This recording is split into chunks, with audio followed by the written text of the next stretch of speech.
How to use animated call to action graphics like this one right here in vMix. The ECAMM users, we've got you covered as well, but today I am actually showing you how to do all of this from vMix on a PC. But first, before we do that, let's talk about why it is. So I'm going to give you a full demo. We're going to take Q&A, all of the things. But before we do, I want to talk about why these things are important, right? Why you would want to add some oomph to your, not only production, but specifically to your call to actions, whether that's making you money or sending people to something that you need them to take advantage of, a lead magnet, something like that, right? When you are able to up your game with your call to actions, with your requests for somebody, a viewer, to do something, it's necessary that it's visual, right? And so oftentimes what happens is the lower thirds, that's the technical term for putting some graphics at the bottom of your video, right? Usually we have bottom call to actions where it's just a strip along the bottom that has some visual text to it. That's great and all, but it's not as great as this, right? Because it pops, it's animated, it draws attention. And so I just realized I didn't color correct on this camera. I did on this camera. That's okay.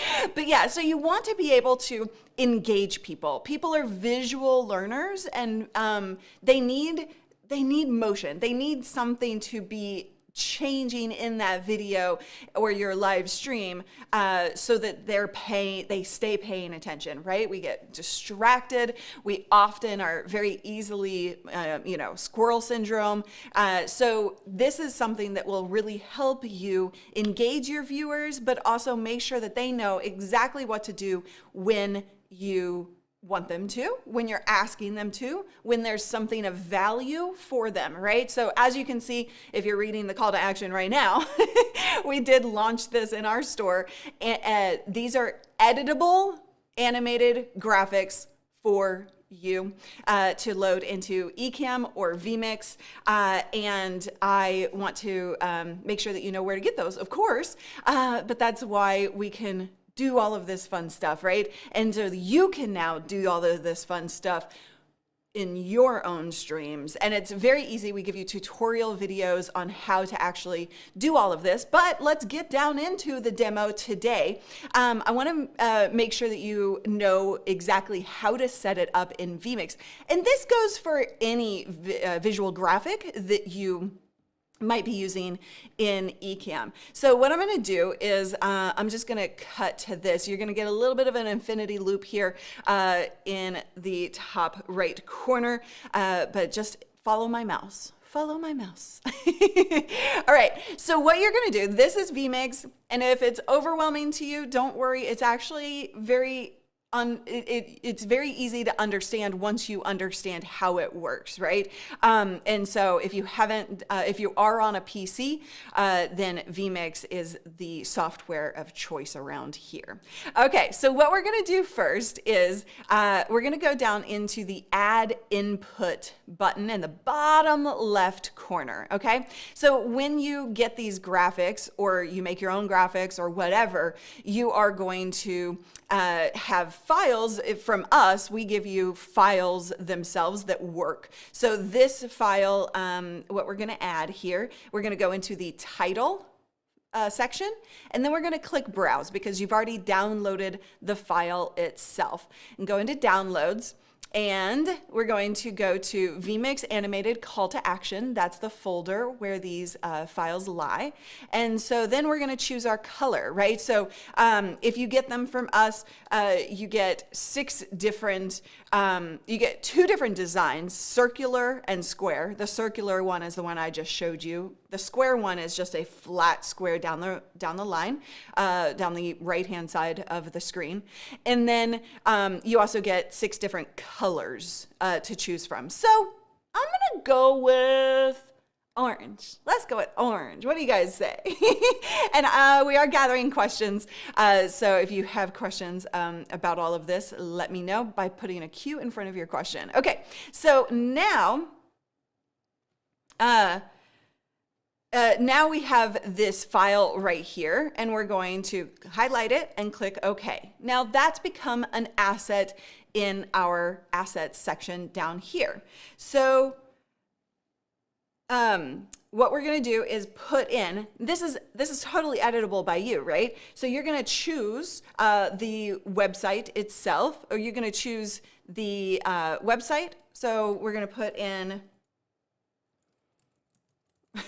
right, livestreamingpros.com/store or whatever. And then your call to action, the text itself goes here.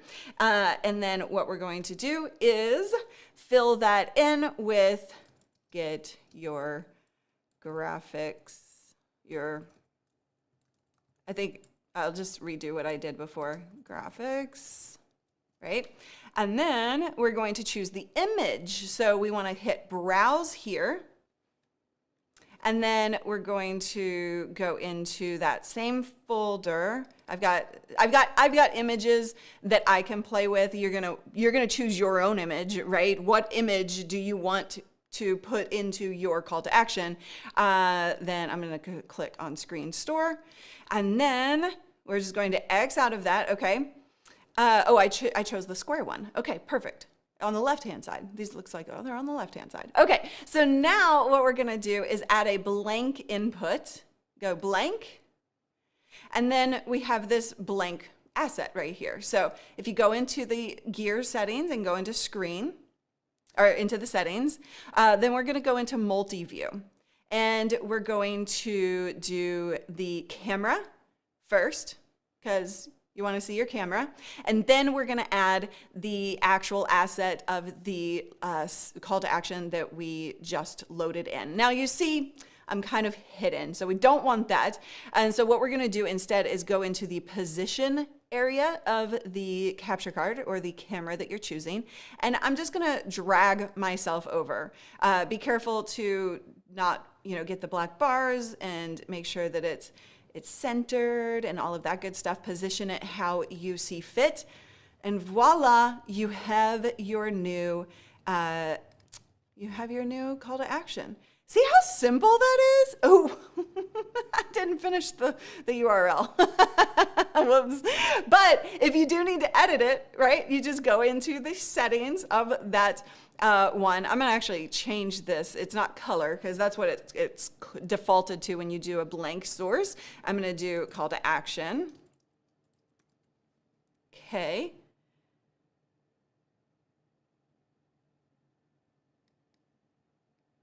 Okay. Oh, sorry. I'm just reading Paul's notes here.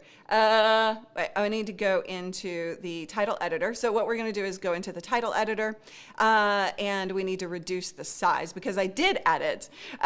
So we're going to decrease size. See if that works. There we go. Boom. So anytime you need to edit anything, you right click on the source and go into title editor, and then you have access to change out any of these things. So it's very, very simple to do. As you can see, you can change the fonts, you can change the colors, all of that stuff. And I'm always looking for my Stream Deck buttons. I don't have those set up yet. But yeah, so there you go.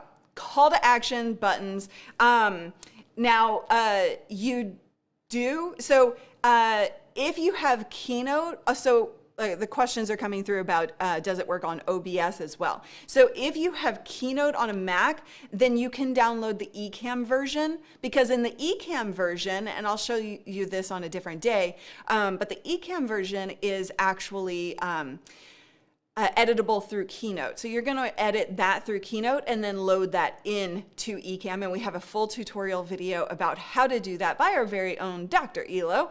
But yeah, so there is no OBS specific version, but you can totally use the ECAMM version. Now the vMix version itself is only usable by vMix because of the file format that they require and that we give you when you download these graphics. So there you go. Ta-da, it's magic. Exactly. So you can go to livestreamingpros.com/store to get yours. And again, you have the 2 different choices of colors, but you also have different choices of designs as well, the square versus the circular. Boom. Boom. I like the red one. But yeah, so there you go. You can play around with these. This will help you increase your conversions from your live stream, right? I find that it does, at least for us, because you're actually being able to be a little bit more visual with your requests for your viewers to do something. Let me know in the comments, does it help you to see what people are asking you to do in a more visual way as well? So you guys have been asking us for these animated graphics for so very long. I definitely am so glad that we are able to deliver them. Now, real quick note, in vMix, you need the 4K or Pro version for them to work with animated graphics. That is a vMix issue. They lock down animated graphics for Pro and 4K versions of their software. So if you're going to use a lower version of vMix, anything other than Pro or 4K, then you're going to actually have just a static image, right? You can still use the files, but they're just going to, like, they're not going to pop in like this. They're just going to be that static version like this right here the whole time. Okay, so yeah, so there you go. Boom, done and over. If you're watching the replay, be sure to join us live 4 days a week, Tuesday through Friday, for more live streaming demos and help and support for you to make the most out of your live streaming and help you create professional live video. All right, well, we're gonna go into Q&A. Replay viewers, I'll see you next time.